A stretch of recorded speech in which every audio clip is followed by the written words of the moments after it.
When I started playing with samplers, I started getting kind of tuned in to this really cool phenomenon, which is as I played samples faster and faster, I'd be manipulating the pitch. I might take a snare drum and speed it up really fast, and I would get like a tone out of it. And I always started questioning, like, why is that? What is the difference? I always thought of pitch and rhythm as being two very distinct things, but what I started to realize is they're really the same. They're along a spectrum, rhythm to pitch, and the difference is really just a perceptual boundary. It's not an actual boundary. Nothing's happening physically different. It just seems different somehow. Let me show you what I mean. So here's a snare drum sample that's looping. The tempo is at 120 BPM, and I'm gonna speed that tempo up quite drastically. Hear that snare drum speeding up. And I'm gonna do something before I get any further here. I'm gonna pause, and I'm gonna add a spectrum and analyzer right to the track so we can see what happens. Let's continue on. I see these frequencies here that are strong, 200 hertz. That's where the kind of fundamental or lowest frequency of that snare drum is. Getting faster and faster. I'm gonna use my mouse and speed it up even faster. Oh. Can I sing that note? There is a note I can sing, isn't there? It's there though, there's a pitch. We move from rhythm into pitch just by speeding up the tempo. And I wanna see how we can manipulate that a little further. And you know, that brought up this other thing that was kind of funny for me, which was, well, if rhythm just becomes pitch when we speed it up, what about things like polyrhythms, intervals, and harmonies? If everything's along a spectrum, there must be some kind of relationship between that rhythm and what pitches they would make. So I tried something out. Let's see if we can experiment now. I'm gonna bring this tempo down back to 120, play my snare drum. I'm gonna add in a kick drum though. I'm gonna slow the tempo down even further.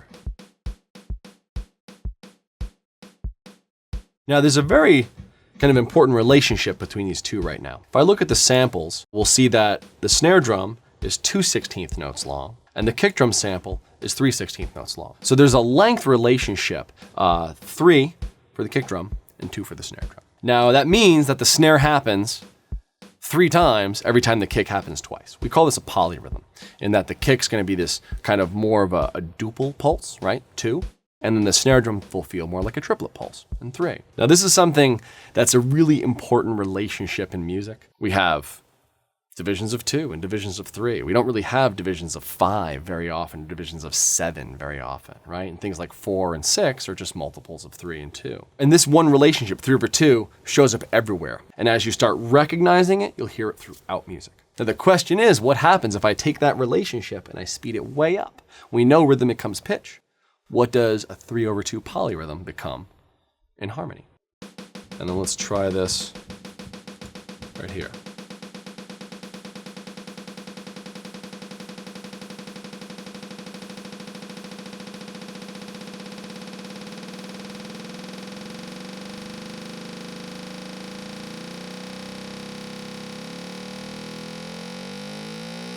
So what interval is that? Do, so, do. We can prove it. Play just the kick, that's a B flat. Play just the snare, and that's an F, and B flat to F is a perfect fifth. The fact is, all polyrhythms, as rhythms, if you speed them up, become intervals. Intervals and polyrhythms, they're just a relationship. A perfect fifth is 3/2. The snare drum happening 3 times, every time the kick drum happens twice. If we speed it up, it's a perfect fifth. It's pretty cool, and it shows that our sense of pitch and rhythm really are the same thing.